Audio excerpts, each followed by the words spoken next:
நூலை வெளியிடுகிற போது என்னுடைய பிறந்த நாளை சொல்லுகிறேன். அந்த தேதியில் என்னுடைய பிறந்த நாளின் ஒட்டி உங்களுடைய நூலை வெளியிடுமாறு செந்தமிழ் ஸ்ரீனிவாசனை கேட்டுக்கொள்கிறேன். கோரிக்கைகள் கேட்கப்படும். நான் இன்னைக்கு பிறந்த நாளை மாற்றிக்கலாம்னு நினைச்சேன்.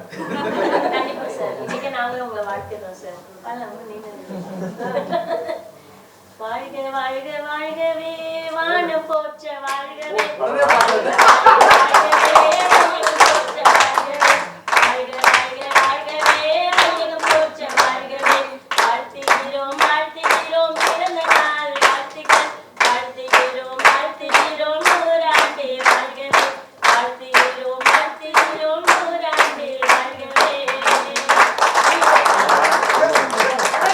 அட்வான்ஸா கொண்டாடலாம். பர்த்டே 3 மாசத்துக்கு முன்னாடியே வா.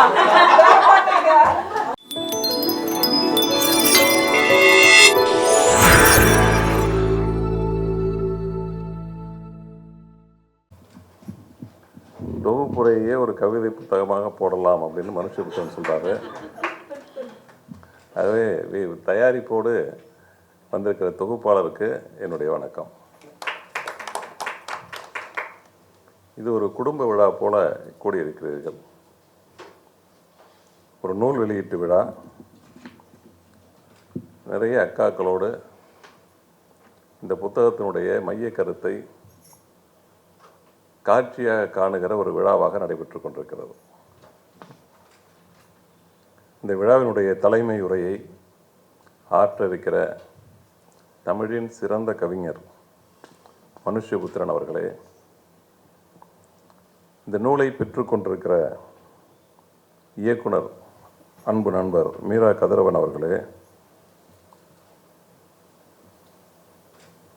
இந்து தமிழ் பத்திரிகையினுடைய ஆசிரியர் குழுவில் பணியாற்றி கொண்டிருக்கிற ஹைக்கூ கவிஞர் மு முருகேஷ் அவர்களே, திரைப்பாடலாசிரியர் பார்வதி மீரா அவர்களே, உரையாற்றி சென்றிருக்கிற மோகன பாரதி அவர்களே, திரைமொழி என்ற பத்திரிகையினுடைய ஆசிரியர் இயக்குனர் சுப்பிரமணிய பாரதி அவர்களே,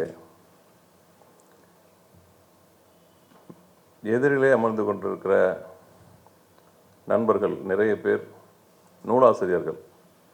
அதில் முக்கியமாக மறைநீர் என்ற ஒரு புத்தகத்தை எழுதிய கோ லீலா அவர்கள், தமிழில் கடந்த 10 ஆண்டுகளில் வெளிவந்த புத்தியை துலக்கிய 20 புத்தகங்கள் என்று ஆனந்தவுடன் பட்டியலிட்ட ஒரு நூல் அந்த மறைநீர். அதே போல் எல்லாருமே ஆளுக்கு ஒரு மினிமம் ஒரு கவிதையாவது போட்டு, ஒரு கவிதை தொகுதியாவது போட்டிருக்கிற பல நண்பர்கள் எதிரில் இருக்கிறீர்கள். உங்கள் அனைவருக்கும் என்னுடைய வணக்கம். மேடையிலே தமிழ் அமுதன் பாடலாசிரியர் சங்கத்தினுடைய தலைவர் இருக்கிறார், ஹைக்கூ கவிஞர் அன்பு தோழி ஜெயஸ்ரீ, ஊடகவியலாளர்கள் நிறைய பேர் இருக்கிறீர்கள். உங்கள் அனைவருக்கும் என்னுடைய வணக்கம். நண்பர்களே, முதலிலேயே சொல்லிவிடுகிறேன், அக்காக்கள் வாழ்ந்த வீடு என்ற இந்த புத்தகத்தை படித்த போது எனக்கு என்ன தோன்றியது என்றால், இந்த புத்தகத்தை நான் எழுதவில்லையே என்ற வருத்தம் தான் தோன்றியது. நான் 2 அக்காக்களோடு பிறந்தவன். ஒரே பாடுபொருளை வைத்து நான் 3 புத்தகங்கள் எழுதியிருக்கிறேன்.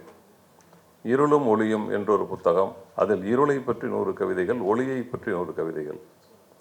பச்சையம் என்பது பச்சை ரத்தம் என்றொரு புத்தகம், அதில் சூழலியல் சார்ந்த 100 கவிதைகள். எண்ணும் எழுத்தும் என்றொரு புத்தகம், அதில் எண்களை தலைப்பாக கொண்ட கவிதைகள் மட்டும். ஆனால் நண்பர் செந்தமிழ் ஸ்ரீனிவாசன் அக்காக்கள் வாழ்ந்த வீடு என்ற இந்த புத்தகத்தில் இரத்தமும் சதையுமான ஒரு உறவை பற்றி ஒரே தலைப்பில் 100 கவிதைகள் எழுதியிருக்கிறார். படிக்கும்போது முதலில் இதயம் நிகழ்ந்தது, பிறகு கண்கள் கசிந்தது, பிறகு உயிர் உருகியது என்று சொன்னால் அது பொய் இல்லை. நேற்று இரவு முழுக்க இந்த புத்தகத்தை நான் படித்த போது, நான் நாளை என்னுடைய புத்தக வெளியீடு, நாளை மாலை மியூசிக் அகாடமியில் என்னுடைய புத்தக வெளியீடு. நான் பரபரப்பாக இருந்து கொண்டிருந்தேன். இந்த புத்தக வெளியீட்டுக்கு 15 நாட்களுக்கு முன்பு செந்தமிழ் சீனிவாசனுக்கு வாக்கு கொடுத்து விட்டேன். ஆனாலும் வேலைகளுக்கிடையில் இரவு 10 மணிக்கு பிறகு படிக்க தொடங்கினேன். ஏற்கனவே ஒரு முறை படிச்சிருந்தேன். ஆனால் நாளைக்கு விழாவில் பேசணுமேங்கிறதுக்காக நைட்டு உட்காந்து படிக்கிறேன்.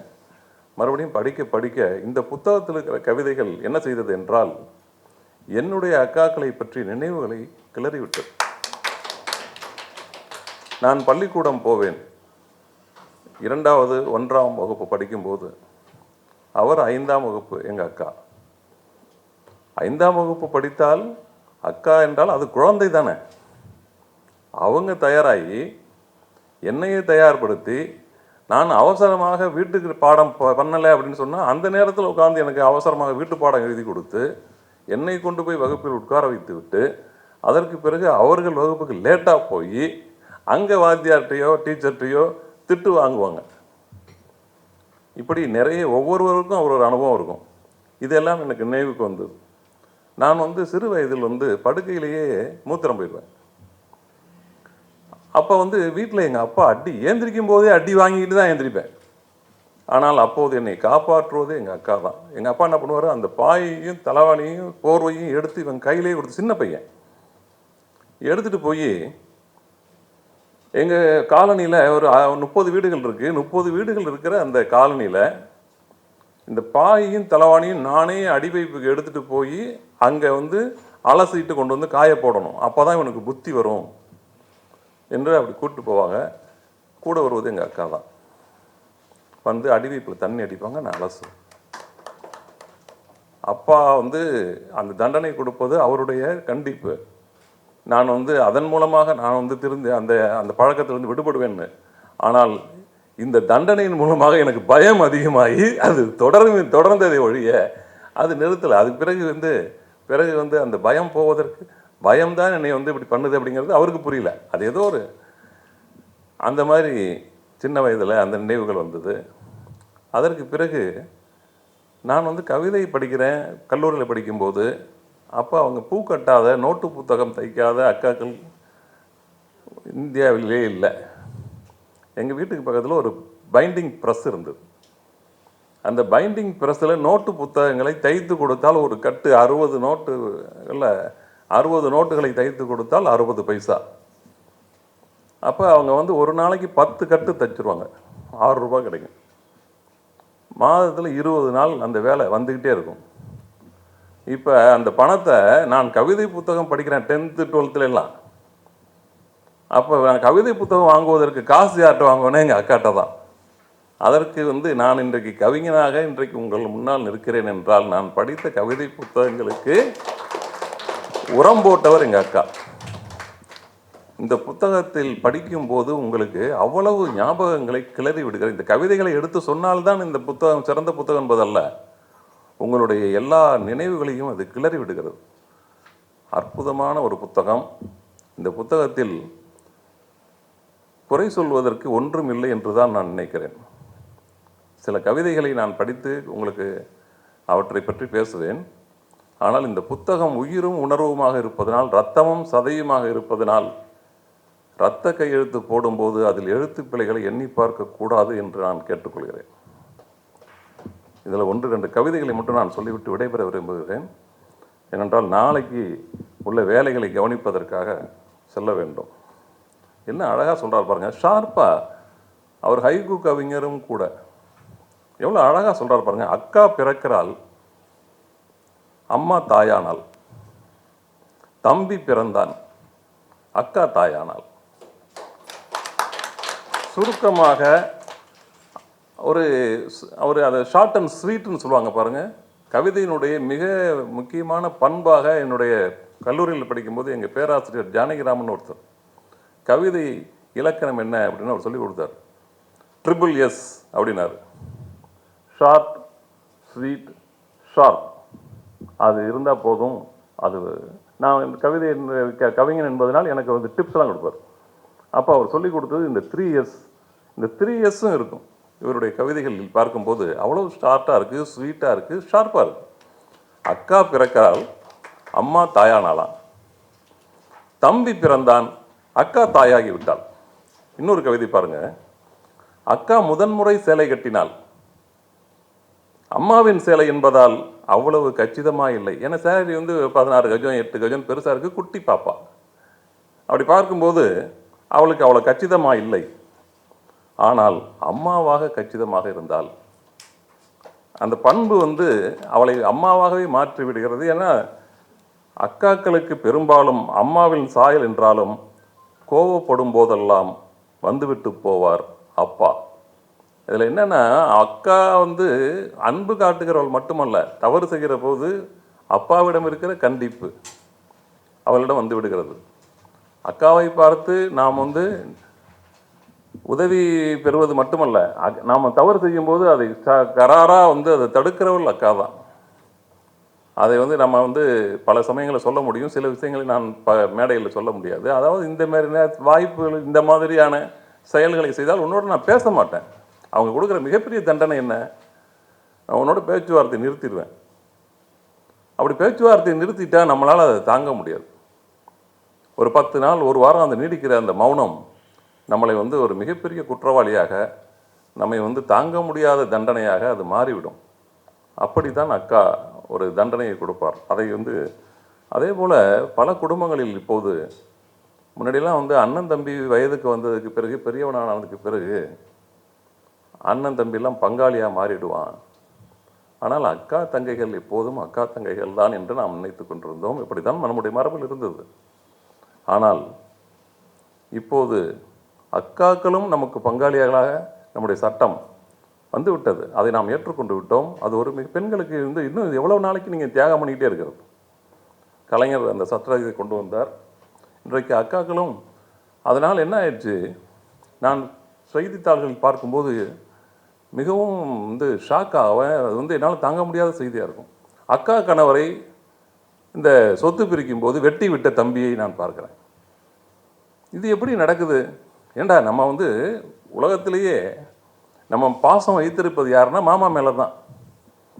நமக்காக வந்து நிற்பார். தூத்துக்குடியிலெல்லாம் வந்து மச்சினங்கையில் தான் வந்து முத்து குளிக்கிறவர்களை வந்து அந்த கயிறை வந்து பிடிச்சிருப்பாங்கலாம் சொல்லுவாங்க. அந்த அளவுக்கு மாமன் மைத்துனர் உறவு அப்படி இருக்கும். ஏனென்றால் இப்போ சொத்து தகராறு வரும்போது அதில் வந்து மாமாவை போய் ஒருத்தன் வெட்டுறானே, என்னடா அது கொடுமை இது அப்படின்னு நினைப்பேன். அப்படி அந்த நேரத்திலும் கூட அந்த பிரச்சனைகளை சுலபமாக சுமூகமாக முடிப்பவளாக அக்கா இருப்பாள். சிலவற்றை விட்டு கொடுப்பாள். நீங்கள் வந்து திரைப்படங்களில் அக்காக்களை பற்றி ஏதேனும் படம் வந்திருக்கிறதா என்று கேட்டீர்கள். மேகதக்க தாரா என்றொரு வங்காள படம், அவள் ஒரு தொடர்கதை என்ற படத்தினுடைய மூலப்படம். அந்த படத்திலிருந்து இந்த படம் ஒரு சாயலில் இந்த படம் எடுக்கப்பட்டிருக்கு என்று சொல்வார்கள். அந்த படத்தில் நான் கேட்டதற்காக சொல்கிறேன், ஒரு காவியம், அது கருப்பு வெளிவந்த ஒரு காவியம். அதில் வந்து படத்தினுடைய ஆரம்ப காட்சியிலேயே ஒரு பெண், ஒரு 30 வயது இருந்த ஒரு பெண் வேலைக்கு போவாள். போகும்போது நடக்கிற அந்த கால் ஷாட், காலை தான் காமிப்பாங்க. போகும்போது அவளுடைய ஸ்லிப்பர் அறந்துடும். வேலைக்கு போகிற பெண்களை பற்றி எடுக்கப்பட்ட ஒரு படம். அந்த ஓப்பனிங் ஷாட்லேயே நடந்து போகிற ஷாட்டு, கால் செருப்பு அறந்துடும். அப்படியே காலை அப்படியே தேய்ச்சி நடந்து போய் பக்கத்தில் இருக்கிற செருப்பு கடையில் போய் தச்சுட்டு அதுக்கப்புறம் பஸ் ஏறி அவள் வேலைக்கு போவாள். அந்த குடும்பத்தில் ஒரு தம்பி, ஒரு மூத்த அண்ணன், இவள் ஒருத்தி தான் வேலைக்கு போகிறாள். வங்காள பிரிவினையின் போது அந்த குடும்பம் அகதியாக மாறி இப்போது இந்தியாவுக்குள் இருக்கிறது. கல்கத்தாவினுடைய ஒரு ஒரு வீதியில் அந்த குடும்பத்தில் ஒரு பொண்ணு அந்த குடும்பத்தையே காப்பாற்றுறா. அவள் வருமானத்தில் தான் எல்லாமே வர்றான். மூத்த சகோதரி, அந்த தம்பியினுடைய கனவு என்னென்னா, அவன் ஒரு இசைக்கலைஞனாக மாறணும் என்று அவனுடைய கனவு. அதனால் அவனை வேலைக்கு போகாத, நீ இசையை சாதகம் செய் அப்படின்னு சொல்லி அவனுக்கு வாங்கின சம்பளத்தில் முதல்ல அவனுக்கு காசு கொடுப்பான். அதே போல் இன்னொரு தம்பி, அவன் படிச்சுக்கிட்டு இருக்கான், அதனால் நீ படிப்பை கவனின்னு சொல்லி அவனை கவனிப்பான். அப்பாவுக்கு ஆக்சிடென்ட் ஆகிடும், அவர் படுத்த படுக்கையாகிடுவார். அம்மா அந்த குடும்பத்தை கவனிப்பால், அக்கா வருமானத்துக்குரிய ஒரு ஒரு ஒரு கருவி. இப்போ அவன் அக்காவை மீது காதல் கொண்ட ஒருத்தன், அவன் லவ் பண்ணிகிட்டே இருக்கிறவன் தங்கை வந்து அவளுடைய தங்கை அந்த ஒரு தங்கையும் இருக்கா, கல்லூரிக்கு போகிறவ. இவள் இல்லாத நேரங்களில் அவளை வந்து பார்த்து அவளோட பழகுவது, அவளோட பேசுவது, உரையாடுவது இப்படி போகும். ஒரு கட்டத்தில் இவ வந்து எப்போ பார்த்தாலும் குடும்பம் குடும்பம்னு இருக்காளேன்னு சொல்லிட்டு தங்கையின் மீது அவனுக்கு விருப்பம் மாறிடும். தங்கை வந்து இவன் விரும்புகிறான் என்பது தெரிந்ததற்கு பிறகு அந்த அம்மாவே கூட இதை ஆதரிப்பா. தங்கையை கட்டி கொடுத்துட்டோம்னா ஒரு கடமை முடிஞ்சிடுச்சு, இவள் நம்ம குடும்பத்துக்கு இவ கட்டி கொடுத்துட்டோம்னா நம்ம குடும்பத்தை யார் பார்க்கறதுன்னு சொல்லி அம்மா கூட அது தங்கைக்கு திருமணம் ஆனால் பரவாயில்ல அப்படின்னு சொல்லிட்டு இருக்கும்போது இவள் அதை உணர்ந்து அதை தங்கைக்கு திருமணம் செய்து கொடுத்துருவா தன்னுடைய காதலன். இதுதான் அக்கா. இந்த 3 பசங்க, 2 பசங்க படிக்கிறாங்க. ஒருத்தன் இசை கனவு, ஒரு தங்கச்சியை கட்டி கொடுத்தா ஒரு பாரம் குறையும், குடும்பத்தினுடைய பாரம் குறையும். இந்த ஒரு அற்புதமான படம், அதனுடைய சாயலில் அவளோட தொடர்கதை வந்தது. பிறகு சில படங்கள் அந்த கிழக்கு சீமையிலெல்லாம் அதனுடைய உணர்வுகள் இருக்கும், சகோதர பாசம். அதில் ஒரு அற்புதமான காட்சி இருக்குது கிழக்கு சீமையில. ஒரு திரிச்சிக்கிட்டு இருப்பாங்க. அது வந்து திரிச்சிக்கிட்டு இருக்கும்போது வைக்கப்பிரியை வந்து இதில் மாமர கிளையில் கட்டி அதில் ஊஞ்சல் ஆடிட்டு இருப்பான். ஊஞ்சலாட உட்கார போவா. அப்போ ஒருத்தன் கேட்பான், ஏமா வைக்க பெரியமா அதில் ஊஞ்சல் ஆடினீன்னா கீழே விழுந்து கைகால் அடிபட்டுரும் அப்படின்னு சொல்லுவான். இது எங்கள் அண்ணன் திரிச்ச எங்கள் அண்ணன் திரிச்ச பிரி, நான் தைரியமாக உட்காருவேன் அப்படின்னு உட்காந்து அதில் ஊஞ்சலே ஆடுவா. ஆகவே அக்கா அண்ணன் ஒரு சகோதர பாசம் என்பது அண்ணனுக்கும் தங்கச்சிக்கு இருக்கிற பாசத்துக்கு அற்புதமான ஒரு காட்சியாக இருந்தது. அதே போல் தம்பிக்கும் அக்காவுக்கும் இருக்கிற பல படங்கள் இருக்கு. நான் வந்து நினைவுக்கு வர்றதை இப்போ பேசும்போது இந்த படங்கள் இருக்கான்னு கேட்டதுனால அதெல்லாம் சொல்லிட்டு இருக்கேன்.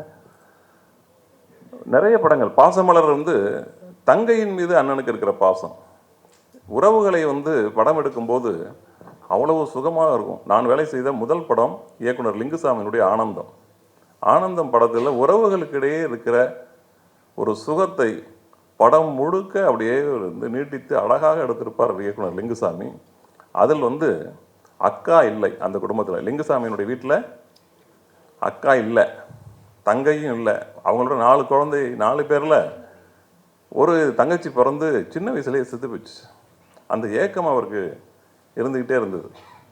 ஆனால் அந்த கதையில் அது இடம்பெற முடியல. ஆனால் அண்ணனுக்கும் தம்பிகளுக்கும் இடையே இருக்கிற உறவை ரொம்ப அற்புதமாக படம் எடுத்தார். 2வது படமான ரன் படத்தில் அக்கா வீட்டில் போய் தம்பி தங்குறான். வேலைக்கு போகிறதுக்காக சென்னைக்கு வருகிற, ஸ்ரீரங்கத்திலேருந்து சென்னைக்கு வருகிற தம்பி அக்கா வீட்டில் போய் தங்குறான். அப்படிங்கும்போது நான் வந்து எங்கள் அக்கா வீட்டில் போய் தங்கி படித்தேன்.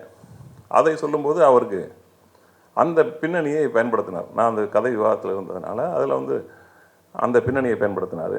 அதில் ஒரு அற்புதமான காட்சி வரும். என்னென்னா, அக்காவை பொண்ணு பார்க்கறதுக்காக ரகுவரன் வருவார். தம்பிகிட்ட கேட்பா, மாப்பிள்ளை ஓகேவா அப்படின்ட்டு. அவர் வந்து நல்ல வேலையில் இருக்கார், நல்ல ஹைட்டாக இருக்கார், ஆள் நல்லா இருக்கார். அவளுக்கு பிடிச்சிரும், பார்த்தோன்னே பிடிச்சிரும். தம்பிகிட்ட பேசுறதுக்காக சும்மா ஒரு வார்த்தைக்காக கேட்குறாளா உண்மையிலே கேட்குறாளா தெரியல. அவன் வந்து சின்ன பையன், எனக்கு பிடிக்கல அப்படின்பான். ஏண்டா, அந்த ஆளுக்கு மீசையே இல்லை, மீசை இல்லைங்கிற காரணத்துக்காக வேண்டாமா. ஆனால் வீட்டில் எல்லாம் படம் அப்படின்னு சொல்லி விரட்டி விட்டுட்டு அப்பா அம்மாலாம் ஃபிக்ஸ் பண்ணி அந்த கல்யாணத்தை பண்ணி வச்சுருவாங்க. அதனால் அவன் வந்து அந்த மாமா கூட பேசவே மாட்டான், அவரை பிடிக்காது. வழி அனுப்பும்போது கூட வந்து எல்லாரும் வந்து வழி அனுப்பும்போது அவன் மூஞ்சி திருச்சிப்பான், திரும்பி நிற்பான், இந்த மாதிரிலாம் போகும். அதுபோல் பின்னாடி அந்த அவனுடைய காதலுக்கு உதவி செய்கிறவளாக அந்த அக்காவும் மாமாவும் தான் இருப்பாங்க. நம்ம ஊரில் பொதுவாக கேட்போம், உனக்கெல்லாம் வந்து கூட அக்கா தங்கச்சியோடு தான் பிறந்தியான்னு கேட்போம். ஏதாவது தப்பு செய்யும்போது, மோசமாக நடந்து கொள்ளும்போது நம்ம கேட்குற வார்த்தை என்னென்னா, நீலாம் அக்கா தங்கச்சியோட பிறந்தியாடா அப்படின்னு. என்னென்னா, அக்கா தங்கையோடு பிறந்தவன் பெரிய தவறுகள் செய்ய வாய்ப்பில்லை என்று சமூகம் நம்புகிறது. அவர்களுக்கு ஒழுக்கத்தை, பண்பை இந்த குடும்பம் கற்றுக் கொடுத்து விடும் என்று நம்புகிறது. அதனால் அந்த வார்த்தை வருது. இந்த 100 துரியோதனர்கள் இருந்தார்களே, அவர்களுக்கு ஒரு தங்கச்சி இருந்திருக்க கூடாதா, ஒரு அக்கா இருந்திருக்க கூடாதா? ஒருத்தி இருந்தா அவங்கள ஒதுக்கி வச்சுட்டான். அவள் பேர் துச்சலை என்று பெயர். இந்த 100 பயலுக்கும் அவளுக்கு பிடிக்காது. அதாவது அவன் வந்து யாரோ லவ் பண்ண, அதாவது ஒரு பொண்ணாக பிறந்தா லவ் அக்காவாக இருந்தாலும் தங்கச்சியாக இருந்தாலும் யாரோ ஒருத்தனுக்கு அந்த பொண்ணு அழகான பொண்ணு தானே. இந்த பசங்க வந்து யாரோ ஒருத்தைய வந்து விரும்புகிறான்னு சொல்லி ஒதுக்கி வச்சுருவானுங்க. அந்த 100 பேருக்கும் கொஞ்சம் கூட பண்பு இல்லாத, இரக்கம் இல்லாத, இவ்வளவு கொடூரமானவர்களாக மாறியது ஒரு சகோதர பாசம் இல்லாததுதான் காரணமோ என்று கூட நான் நினைப்பேன். அந்த மாதிரி அவர் ஒரு பொண்ணை கொண்டு வந்து நடு சபையில் நிறுத்தி சேலை உருவி அவமானப்படுத்தி இவ்வளவு காரியம் பண்ணுறதுக்கு என்ன காரணம்? ஒரு அன்பு, ஒரு பெண் மேலே மரியாதை வேண்டாமா? அப்படின்னா அதை வீடு தான் கற்றுக் கொடுக்கும். ஒரு தங்கச்சியோடு அக்காவோடு பிறந்தவன் தான் உண்மையான பணக்காரன். ஒரு 100 பவுன் வச்சுருக்கோம், நகை வச்சுருக்கோம், நல்ல வீடு வாசல்லாம் இருக்குது, பணம் இருக்குது என்பதை விட ஒரே ஒரு அக்கா இருந்தால் போதும். உங்கள் வாழ்க்கையை பின்னால் இருந்து அவள் சப்போர்ட் பண்ணுவாள், உறுதியாக இருப்பாள். நீங்கள் ஒரு கொடி போல ஒடிந்து கீழே விட முடியவே முடியாது, அவள் தாங்குவாள். நீங்கள் எவ்வளோ வயதானாலும் சரி, 50 வயது ஆயிடுச்சு அப்படின்னாலும் கூட 60 வயதில் இருக்கிற அக்கா நான் இருக்கண்டாம்பா. அந்த மாதிரி எவ்வளவோ அக்காக்களுடைய கதை இருக்கிறது. அதெல்லாம் வந்து ஒரு கவிதை 1-2 கவிதைகளாக இந்த புத்தகத்தை நீங்கள் படிச்சீங்கன்னா உங்கள் கதையெல்லாம் நினைவுக்கு வந்துடும். இந்த புத்தகத்தில் 1-2 கவிதைகளாக நான் படிக்க விரும்புகிறேன். நிறைய கவிதை இருக்குது, 100 கவிதையில் எந்த பக்கத்தை வேணாலும் புரட்டி பண்ணலாம். அக்கா பூச்செடி நட்டால் பூத்தது குடும்பம், அவ்வளோதான் கவிதை. அக்கா பூச்செடி நட்டால் பூத்தது குடும்பம். ஒரு ஞாயிற்றுக்கிழமையில் சின்ன வயது பாப்பா, அவர் 5வது வகுப்பு தான் படிக்கிறார். அவள் ஒரு ஞாயிற்றுக்கிழமையில் என்ன பண்ணுறா, டீச்சராக மாறிடுறா. ஞாயிற்றுக்கிழமையில் ஆனந்தி டீச்சர் என்ற ஒரு கவிதை. அது என்னன்னா, ஞாயிற்றுக்கிழமைகளில் டீச்சராகி பாடம் எடுக்கும் 5 வயது ஆனந்தி அக்கா. இவனுக்கு 3 வயசு இருக்கும் போல இருக்கு, அவளுக்கு 5 வயசு. அவள் டீச்சராக மாறிட்டா. இப்போ வீட்டு பாடம் செய்யாத ஆயாவை எல்லாரையும் வந்து கிளாஸ் ரூமில் உட்காந்துருக்கிறது யாருன்னா ஆயா, தாத்தா, அப்பா, அம்மா, அண்ணன், தம்பி எல்லாம் வந்து அவங்க டீச்சர். ஏன்னா அவங்கெல்லாம் ஸ்டூடெண்ட்டு, இவ டீச்சர். ஒரு காட்சின்னா ஒரு சினிமாவில் வருகிற காட்சியை போல அழகாக விவரிக்கிறார். இந்த காட்சி படம் எடுத்து அந்த படம் சூப்பர் ஹிட், அவ்வளோ அற்புதமான காட்சி. ஞாயிற்றுக்கிழமைகளில் டீச்சராகி பாடம் எடுக்கும் 5 வயது ஆனந்தி அக்கா வீட்டு பாடம் செய்யாத ஆயாவை அதட்டுவாள். கையெழுத்து என்ன கோழிக்கு இருக்கலாம் என்று தாத்தாவை திட்டுவாள். பேசிக்கொண்டே இருக்கும் அம்மாவை முட்டி போடு, நான் பாடம் நடத்திட்டு இருக்கேன், என்ன கவனிக்காம இருக்கேன். போன் வந்ததாக வகுப்பறை விட்டு வெளியே போன அப்பாவை வாசல்லே நிற்க வைப்பாள். அண்ணனை பார்த்து பயம் என்பதால் அவனை மட்டும் மன்னிப்பாள். தம்பிக்கு கை கொடுத்து எழுத கற்றுத் தருவாள். தம்பி மேல அவ்வளவு பிரியம், அவனுக்கு எழுத தப்பாதுனா கூட அவனை கையை பிடிச்சி எழுத வைக்கிறாளாம். கறி வாசத்தோடு வரும் குக்கரின் விசிலில் வகுப்பை முடித்து விடுவாள். எல்லோரும் கிளம்பி போக தான் செய்யாத திங்கட்கிழமை ஹோம்ஒர்க்கை நினைத்து கடவுளிடம் நாளைக்கான காய்ச்சலுக்கு இன்றே விண்ணப்பித்துக் கொண்டிருப்பாள். நாளைக்கு ஜுரம் வரணும்னு இன்னைக்கு வேண்டிப்பாளாம். இப்படி ஒரு அற்புதமான காட்சி. அவர் சின்ன குழந்தையா இருக்கும்போதே அந்த அக்கா தன்மை அவளுக்கு வந்துடுது. அந்த மாதிரி ஒரு நிறைய கவிதைகளை எடுத்து சொல்லலாம். நான் நிறைய கவிதைகளை எடுத்து சொன்னாலும் பின்னால் பேசுகிறவர்களுக்கு நிறைய கவிதைகள் இருக்கு. 100 கவிதைகளும் 100 காட்சிகள். அந்த இறுதி கவிதையை படிப்பவர்கள் கண் கலங்காமல் இருக்கவே முடியாது. ஏனென்றால் அந்த அக்கா இவ்வளவு பாசமான அக்கா, இவ்வளவு ஒரு உறுதி தருகிற அக்கா, அவள் இறந்து விடுகிறாள். அக்கா வாழ்ந்த வீடு என்றால் எப்போதுமே என்னன்னா, அக்கா புகுந்த வீட்டுக்கு கட்டி கொடுத்துருவோம், அது வாழ்ந்த வீடாக மாறிடுது. அக்கா வீடு என்பது ஒரு காலத்தில் அது வந்து அவளுடைய வீடு தான். இப்போ கட்டி கொடுத்ததுக்கு பிறகு வந்து போகிற வீடு, ஆகவே அது அக்கா வீடு. எல்லாருடைய வீடுகளையும் அது வாழ்ந்த வீடு என்பது வாழ்ந்த வீடாக, இறந்த கால வீடாக மாறிவிடுகிறது. ஆனால் இந்த கவிதையில், இந்த புத்தகத்தில் அவள் இறந்தே போய்விடுகிறார், உலகத்தை விட்டே போயிடுறார். ஆகவே அக்கா வாழ்ந்த வீடாக மாறிவிடுகிறது. அந்த கடைசி கவிதையை உயிரை உருக்குகிற ஒரு கவிதையாக இருக்கிறது. ஒரு சின்ன நீண்ட கவிதை தான், இருந்தாலும் படிக்க விரும்புகிறேன்.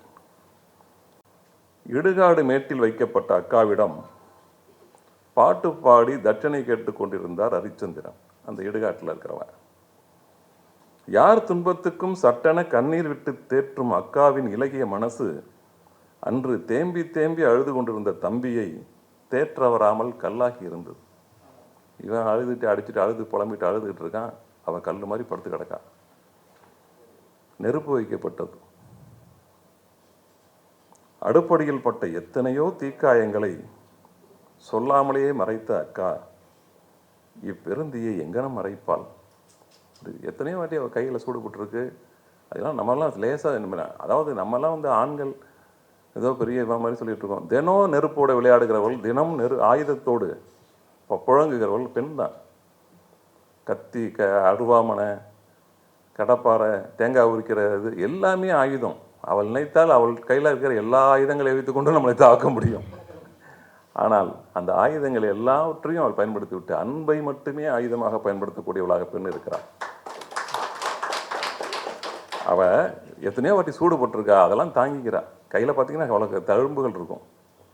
அடுப்படியில் பட்ட எத்தனையோ தீக்காயங்களை சொல்லாமலேயே மறைத்த அக்கா இப்பெருந்தீயை எங்கனம் மறைப்பாள்? எழுந்திரிக்கா எழுந்திரிக்கா என்று நெற்றி மேல் முத்தம் இட்டு இட்டு நெஞ்சில் அடித்து கொண்ட அவனை அக்காவின் கைகள் இறுக்கி கொண்டன. கையை பிடிச்சிருக்கேன், அது கை இறுக்கி பிடிக்குது. ஏன்னா அது விரைக்கவே முடியலையே, இலகவே முடியலையே, அப்படி விரைச்சிருக்கு. கண்ணின் ஓரத்திலிருந்து கண்ணீர் கசிந்து ஆற தழுவிக்கொண்டு தள்ளி போடா, நெருப்பு சுற்றப் போகுது, நீ தாங்க மாட்ட என்று தம்பியை தள்ளி விடுகிறாள். பாதத்தில் வைத்த தீ அவள் பதமலரில் பாவ மன்னிப்பு கேட்டு எறிந்து கொண்டிருந்தது என்று அந்த கவிதையை முடிக்கிறார். அற்புதமான இந்த கவிதையை வழங்கியதற்காக நான் செந்தமிழ் சீனிவாசன் அவர்களை உள்ளம் நெகிழ நெஞ்சம் நெகிழ வாழ்த்துகிறேன். அவர் அற்புதமான பாடலாசிரியர். இங்கே வந்தபோது ஒரு பாடலை போட்டு காட்டார். நூற்றுக்கணக்கான பாடல்களை தனிப்பாடல்கள் எழுதியிருக்கிறார். திரைப்படங்களுக்கு பாடல் எழுதி வருகிறார். அவர்களுக்கு மிகப்பெரிய ஒரு எதிர்காலம் இருக்கிறது. திரைப்பாடலாசிரியராக முத்துக்குமாரை போல, கபிலனை போல நிறைய பாடல்கள் எழுதுகிற வாய்ப்பு அவருக்கு வரும். அந்த வாய்ப்பும் வரட்டும். தொடர்ந்து கவிதைகளும் எழுதுங்கள். என்னுடைய அன்பான வாழ்த்துக்களை தெரிவித்து விடைபெறுகிறேன். வணக்கம்.